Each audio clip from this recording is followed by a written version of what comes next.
할렐루야, 오늘도 좋은 날입니다. 잠언 27장 1절에서 2절 말씀 묵상입니다. 오늘은 누구의 힘으로 사십니까? 라는 제목으로 말씀을 나누도록 하겠습니다. 제가 아는 선배 선교사님이 어느 날 말씀 요청을 받고 부부가 함께 집회 장소로 가고 있었습니다. 그런데 신호등에 걸리게 되어 잠시 대기하고 있었다고 합니다. 갑자기 옆에 있던 거대한 전봇대가 넘어지면서 차 위로 쿵 하고 떨어졌고 아슬아슬하게 운전석 앞인 본네트로 떨어진 것입니다. 아예 본네트가 땅바닥으로 눌려서 가라앉아 버렸습니다. 조금만 전봇대가 뒤로 떨어졌다면 선교사님 부부는 그날이 이 세상의 마지막 생이 될 뻔했던 것입니다. 그 순간 하늘이 노래지면서 자신이 살고 죽는 것이 하나님의 손에 달려있음을 깨닫고 차에서 내려 무릎을 꿇고 하나님께 기도를 드렸다고 합니다. 잠언 27장 1절은 말합니다. 너는 내일 일을 자랑하지 말라. 하루 동안에 무슨 일이 일어날지 내가 알 수 없음이라. 우리가 인생을 살면서 깨닫게 되는 것은 하루 동안에 내 인생에 무슨 일이 발생할지 아무도 모른다는 것입니다. 세상에는 날마다 질병, 폭력, 강도, 화재, 홍수, 지진, 교통사고, 비행기 사고, 전쟁 등의 소식들이 끊이지 않습니다. 지금 내가 살고 있으니까 남 이야기처럼 느낄 수 있지만 어쩌면 내 인생에도 충분히 예상하지 않는 위기와 죽음이 찾아올 수 있다는 것입니다. 야고보서 4장에서도 어리석은 장사꾼에 대해서 이렇게 말을 합니다. 그래, 내일 어느 도시로 가서 1년쯤 거기서 자리 잡고 장사를 하면서 큰 미천 벌어보자. 그러나 너희가 알지 못하는도다. 너희 생명이 무엇이뇨? 너희는 잠깐 있다 사라질 안개니라. 너희가 도리어 말하기를 주님의 뜻이라면 우리가 살기도 하고 이것저것 하리라. 이처럼 내일은 나의 날이 아닐 수가 있습니다. 그래서 복음성가에서도 내일 일은 남 몰라요. 하루하루 살아요. 불행이나 요행함도 내 뜻대로 못해요. 이런 찬양이 있는 것입니다. 얼마나 솔직한 고백입니까? 내일은 우리의 영역이 아니라 하나님의 영역입니다. 우리는 하루 앞을 장담할 수가 없습니다. 그래서 우리가 내일에 대해 말하려면 반드시 조건이 붙어야 합니다. 야고보서 고백처럼 주의 뜻이라면, 사실 이 말은 하나님이 허락하신다면 이라는 의미입니다. 내일은 하나님이 허락해야만 존재합니다. 그렇다면 내일을 계획하지 말라는 것입니까? 아닙니다. 내일에 대해 계획하고 노력해야 합니다. 그러나 내 미래는 내 계획대로 될 것이라고 자랑해서는 안 됩니다. 왜냐하면 하루 동안 어떤 일이 일어날지 아무도 모르기 때문입니다. 그럼 왜 우리는 내일 일을 모를까요? 사람이 자기 인생의 주인이 아니기 때문입니다. 전도서 7장 14절에서 사람이 그의 장래일을 능히 헤아려 알지 못하게 하셨느니라. 장래일을 모르게 하신 이유는 인생의 진정한 주인이신 하나님만 의지하도록 하기 위함입니다. 창세기에 나온 요셉을 묵상해 봅시다. 요셉은 넉넉한 가정에 아버지의 사랑을 독차지했습니다. 형들에 의해 뇌로 팔려갈 것을 생각이나 했겠습니까? 또 열심히 최선을 다해서 일했는데 억울한 누명을 쓰고 감옥에 들어갈 것 생각이나 했겠습니까? 감옥에서 나올 때 국무총리가 될 줄 세상 천지 누가 예상이나 했겠습니까? 아무것도 몰랐습니다. 이런 과정을 통과하면서 요셉이 깨달은 것이 있습니다. 내일 일을 자랑하지 말고 포기하거나 낙심하지 말며 하루하루를 하나님 앞에 정직하고 충성되게 최선을 다하는 것, 그리고 나머지는 은혜의 가운데 맡기는 것입니다. 그러므로 내일은 나의 것이라고 자랑하지 말고 또 한편 나에게 내일은 없다라고 호언장담하지 말아야 합니다. 왜냐하면 하나님 앞에 나의 미래가 있으며 하나님은 하루 동안에도 얼마든지 엄청난 일을 하실 수 있기 때문입니다. 그러므로 인생을 알수록 내일 일을 자랑할 수 없는 것입니다. 그럼에도 불구하고 정말 자랑하고 싶다면 다음과 같이 해야 합니다.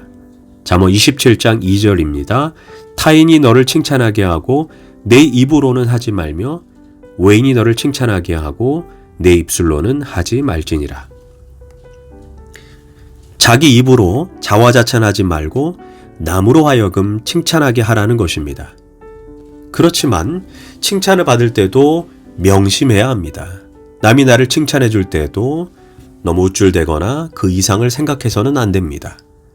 사실 내일 일도 모르는 존재가 남이 조금 칭찬해 주었다고 어깨에 힘을 주고 거들먹거리면 되겠습니까? 사도행전 12장에서 헤롯이 사람들 앞에서 아주 훌륭한 연설을 했습니다. 그런데 그 연설이 정말 대단했습니다. 그 연설을 들은 사람들의 반응이 이것은 신의 소리요 사람의 소리가 아니라 하거늘 이렇게 감동적으로 반응했습니다.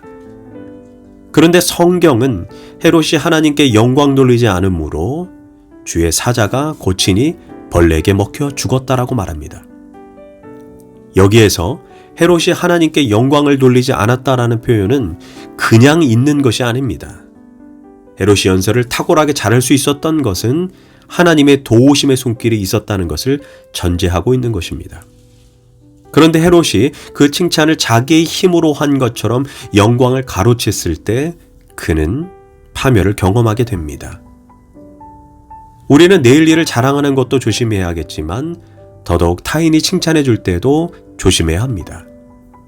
그렇다면 자기 자랑과 타인의 칭찬에서 벗어나려면 어떤 태도를 취해야 할까요? 정답은 나를 자랑하지 말고 하나님만 자랑하면 됩니다. 그러면 결국 하나님이 나를 높여주신 것입니다. 인간의 어리석음을 보게 하는 인물이 히스기야입니다. 히스기야가 유다의 왕으로 있을 때 전 세계 패권을 장악한 아수르가 18만 5천 대군을 이끌고 유다로 쳐들어왔습니다. 설상가상으로 그 시기에 히스기야는 죽을 병에 걸리게 됩니다. 히스기야는 너무나 두렵고 막막해서 예루살렘 성전으로 올라가 통곡하고 부르짖으며 기도했습니다. 하나님은 히스기야의 기도를 들으시고 초강대국인 아수르의 군대를 치셨습니다. 그래서 하룻밤 사이에 18만 5천 대군이 서로 칼로 찔러 스스로 자멸했습니다. 그 결과 아수르의 군대는 철수하고 아수르의 왕이었던 사넬립은 자기의 나라로 돌아가 안타깝게도 아들에게 암살당하는 비참한 최후를 경험하게 됩니다. 그로 인해 아수르라는 나라는 역사의 무대에서 사라지게 됩니다. 또한 이제는 좋은 일에 더 좋은 일이 생긴다는 금상첨화로 히스기야는 15년의 삶을 연장받게 됩니다. 그 당시 아수르가 무너지자 바벨론이 세계 최강국으로 등장하게 됩니다. 그런데 그들에게 질문 하나가 있었습니다. 아니 자기들도 꺾을 수 없었던 아수르가 어찌 손바닥만한 남유다에 의해 망하게 되었는가? 또한 죽어야 될 히스기야는 어찌 회복되었는가? 이들은 너무나 의아해했습니다. 그래서 그 비결이 무엇인지 알기 위해 축하 사절단을 보냈습니다. 히스기야는 대국의 사신을 보자 너무나 기뻤습니다. 그래서 왕궁과 보물창고와 군대 무기고까지 다 보여주며 자신과 남유다를 자랑했습니다. 이를 알고 이사야 선지자가 와서 히스기야에게 따끔하게 말합니다. 왕이 그들에게 보여준 모든 것을 그들이 다 빼앗아 갈 것입니다. 그리고 때가 되면 왕의 자손들이 포로가 되어 끌려갈 것입니다. 사실 히스기야가 아수르를 물리치고 죽을 병에서 살아난 것은 자신의 힘으로 된 것이 아닙니다. 히스기야는 그냥 하나님 앞에 운 것밖에 없습니다. 하나님이 다 하신 것입니다. 그렇다면 히스기야가 해야 될 일은 무엇이었습니까? 바벨론 사신 앞에서 자신과 무기를 자랑할 것이 아닌 하나님만 자랑해야 했습니다. 우리가 섬기는 하나님이 이렇게 하셨습니다. 라고 해야 하나님이 영광을 받으시고 더 나아가서 다른 나라들이 유다 뒤에는 하나님이 계시는구나. 잘못 히스기야를 건드렸다가 우리도 망하게 되겠다라는 생각을 했을 것입니다.